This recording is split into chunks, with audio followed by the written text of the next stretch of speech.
Здравствуйте, уважаемые коллеги! Мы рады приветствовать вас в кабинете школьного кванториума по физике. Хочется представить выступление на тему «Организация проектной и исследовательской работы в школьном кванториуме» из опыта работы учителя физики Майковой Анны Ананиной в гимназии имени Александра Сергеевича Пушкина. План моего выступления. Сегодня я немножко расскажу вам о примерах школьных проектных и исследовательских работ, выполненных в нашем кванториуме, примеры проектов, которые связаны с ОГЭ по физике, мероприятия, которые мы здесь в кванториуме проводим для привлечения учащихся к выполнению проектных работ в нашем кванториуме, и немножко о проблемах, которые возникают при выполнении проектных работ. Первые проектные работы возникли, когда на уроках физики мы демонстрировали оборудование фирмы «Научное развлечение». Оборудование представлено для демонстрации, но демонстрация настолько эффектная, что учащиеся решили выполнить проектные работы, связанные с этим оборудованием. В чем заключались эти проектные работы? К примеру, набор демонстрационный, который связан с механическими колебаниями. Он показывает разные виды колебаний нитяного маятника, пружинного маятника. Ребята сделали несколько заданий и придумали сами лабораторную работу, название «Изучение явления резонанса пружинного и нитяного маятника», которое я продемонстрирую вам сейчас. Или демонстрационный набор, связанный с электричеством, полупроводниковый прибор. Он служит для того, чтобы показать, как работают эти приборы. Ребята, которые выполняют проект с помощью этого оборудования, они придумали лабораторные практические задания. К примеру, одна из лабораторных работ – действие термореле, изучение, это вторая работа, изучение фоторезистора и изучение работы транзисторов. В этих работах они не только смотрят демонстрацию, но еще и выполняют разные задания. Давайте посмотрим, как выглядит это оборудование.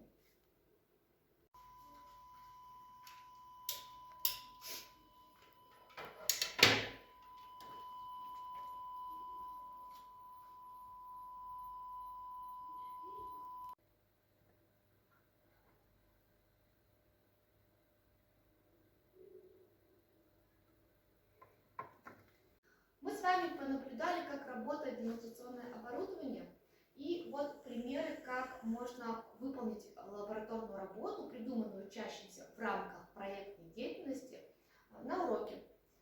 Вот это одна из учениц, которая выполняла эту проектную работу и создавала разные практические задания. Следующие виды проектов, которые можно выполнить в кванториуме, это проекты физика в робототехнике.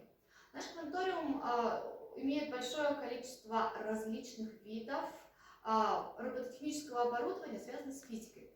К примеру, два больших блока. Первый – это альтернативные источники энергии. Мы обозвали проект решения практических задач с использованием наборов Лего. Альтернативные источники энергии. Эти наборы мы сейчас с вами понаблюдаем, но какие задачи были придуманы? Набор ребята собрали. У них есть модель разных установок, альтернативных источников энергии. К примеру, ветряная турбина, гидротурбина. Мы все это сейчас с вами посмотрим. Автомобиль с солнечной батареей. Но просто собранный набор будет лежать на полке. А если с ним что-то делать, какие-то задачи выполнять, это всегда интересно. И вот ребята придумали задачи. Например, с ветряной турбиной. Ветряная турбина, к примеру, это вот она выглядит. Как она работает, я вам покажу. Какую мощность может развивать и при каком напряжении генерировать ветряная турбина, установленная на расстоянии 30-15 см от вентилятора, чтобы она работала в нужном вентиляторе. Исследуйте характеристики ветряной турбины в различных условиях работы. Следующее – это у нас, к примеру, гидротурбина. Вот она здесь, это гидротурбина. Какое количество энергии в джоулях вырабатывает гидротурбина в течение 100 секунд? Используйте воду. Ну и автомобиль с солнечной батареей, он тоже здесь представлен, я вам покажу, как он работает. Какой путь пройдет модель с автомобиля за 40 секунд? Вычтите скорость движения модели. Следующий большой блок оборудования называется «Простые механизмы». Очень похожие задачи были придуманы ребятами в рамках проектной деятельности с использованием наборов Лего «Простые механизмы». Давайте посмотрим, как выглядят эти наборы.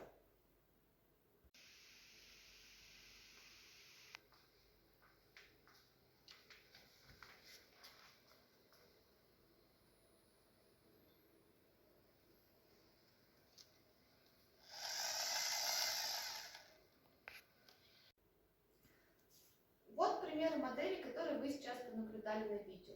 С помощью этих моделей ребята пытаются сделать разные практические задачи и использовать их на уроках физики вместе со мной. Следующий большой блок проектных работ связан с оборудованием, которое предоставляет фирма Вернер.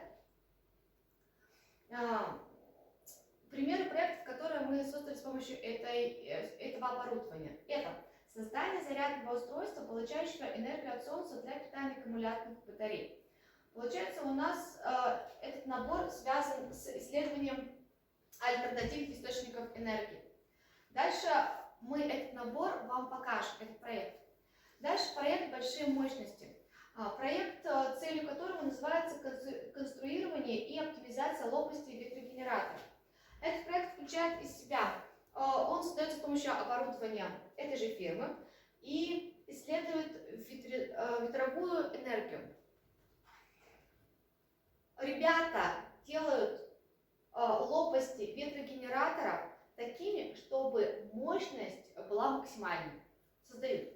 Следующий проект с помощью этих двух работ – это создание солнечного коллектора, анализ данных. Давайте понаблюдаем эти проектные работы, которые у нас есть.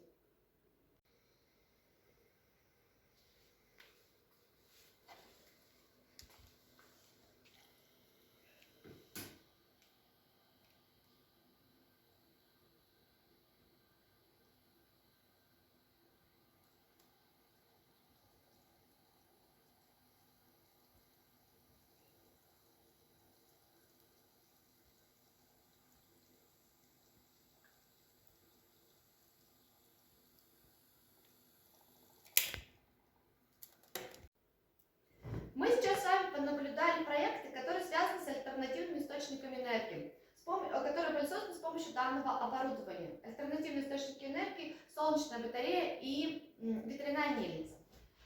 Следующий проект у нас посвящен оптике. Проект выполнен с помощью оборудования установки, которая изучает коэффициент отражения света.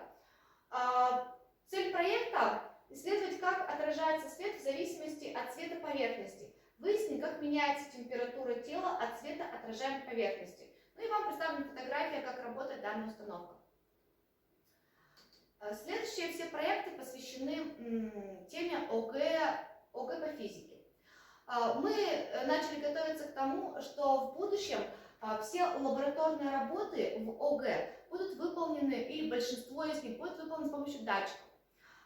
Примеры проектов, которые можно сейчас уже сделать в кванториуме в нашем, это создание видеолабораторных работ с применением датчиков расстояния, ускорения, времени, угла поворота и так далее. Я поставила здесь многоточие, потому что датчиков очень много, и мы пока не знаем, какие лабораторные работы с какими датчиками будут выполняться. Но начинаем снимать видео, и эти видео потом выпустим в доступ общественный. Следующее. Это создание видео по качественным задачам. В ОГЭ есть качественные задачи, и у нас есть большое количество оборудования, с помощью которого можно эти качественные задачи реализовать. Мы снимаем видео, и это видео является проектной деятельностью в данном случае. Следующие мини-проекты, которые можно выполнить, и немножко я вам их тоже продемонстрирую. Я здесь поставила классы 8-7, но также эти проекты можно выполнить и в 6, даже в 5 классах. Проекты какие? Например, с датчиками. Датчик влажности и температуры. Один из проектов мы придумали изучение характеристик термоса. Использование датчика влажности для измерения характеристик в учебных кабинетах. Сравнение его работы с данными психрометра. То есть в этом первом проекте мы изучаем различные виды термосов и какой термос больше сохраняет тепло или отдает тепло, выполняем с помощью датчика влажности. Второй проект тоже датчик влажности, но мы уже определяем влажность в разных помещениях и сравниваем, кто же лучше измеряет влажность, психрометр или датчик влажности. Дальше датчик звука. Мы назвали свой проект «Шум школьной перемены». Смысл и цель проекта – это измерение интенсивности звука на школьных мероприятиях. Я этот датчик вам продемонстрирую. Следующее – это датчик силы. Исследование мышц правой и силы мышц правой и левой руки по разным характеристикам. Ребята 7 класса с помощью датчика силы измеряют, у кого же эта сила мышцы больше, и сравнивают по разным характеристикам, по возрасту, по весу, по полу и так далее. Еще 2 датчика, это датчик расстояния. Датчик расстояния позволяет использовать измерение точности разных приборов, линейки и так далее. И датчик света. Датчик света мы придумали такую проектную работу небольшую, как исследование освещенности различных территорий класса. Где освещенность больше, где освещенность меньше и почему так происходит. Давайте посмотрим, как эти датчики выглядят в работе. Мы показываем вам датчики освещенности, влажности, к примеру, и датчик силы. К примеру, датчик силы и вот интерфейс программы, который используется с помощью этого датчика. Вот так работает датчик в выключенном виде. Как только вы начинаете исследовать какие-то силу, мышц, у меня правой руки, датчик начинает работать. Так, это пример работы первого датчика. Так. Включаем этот датчик и посмотрим, как работает датчик освещенности.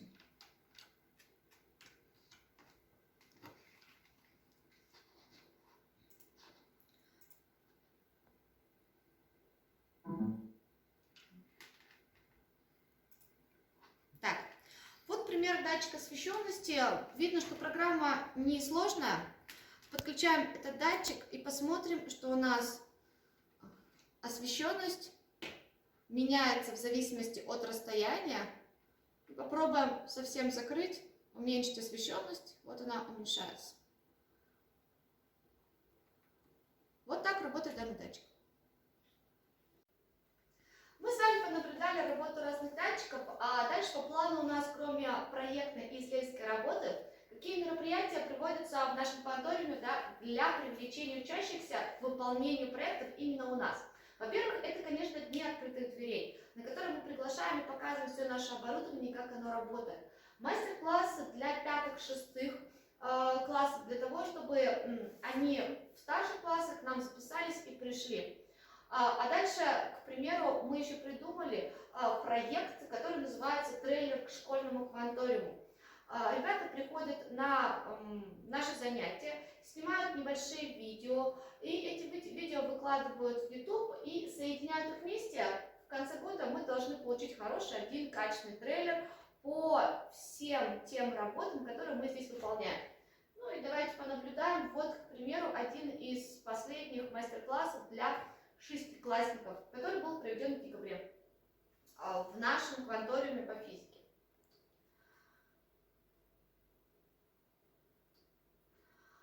Ну и совсем немножко о проблемах, которые возникают при выполнении проектных работ в кванториуме. Во-первых, это оборудование. Оборудование необходимо не всегда работать так, как написано в книжке, в методической рекомендации. Поэтому надо быть готовым к тому, что придется разбираться методом проб и ошибок, как ремонтировать и как исследовать данное оборудование. Иногда это получается, иногда мы пока оставляем и идем к специалисту для того, чтобы точно узнать, в чем проблема. Следующее – это методические рекомендации. У нас есть оборудование 3-4 разных фирм, и каждому из этих оборудований есть свои методические рекомендации. Где-то они очень хорошо разработаны, где-то нужно додумать, допонимать самостоятельно, для этого нужно время. И плюс еще небольшая проблема есть в том, что одно и то же оборудование разной фирмы иногда не сходятся. К примеру, датчики влажности и датчики температуры разных фирм. Например, научное развлечение и релаб с разной погрешностью измеряют температуру. У одного довольно большая погрешность, у другого чуть меньше. Ну, это небольшая проблема. Закончить свое выступление хотелось бы тем, если у вас есть какие-то предложения, возникли какие-то вопросы, то я очень жду, вот моя почта, я очень жду ваши предложения, ваши вопросы, какие-то рекомендации, которые у вас есть. А также, если вы хотите, чтобы мы провели небольшие мастер-классы по работе с оборудованием кванториума по физике, или показали, как это оборудование работает, то я жду все ваши предложения. Большое спасибо за внимание.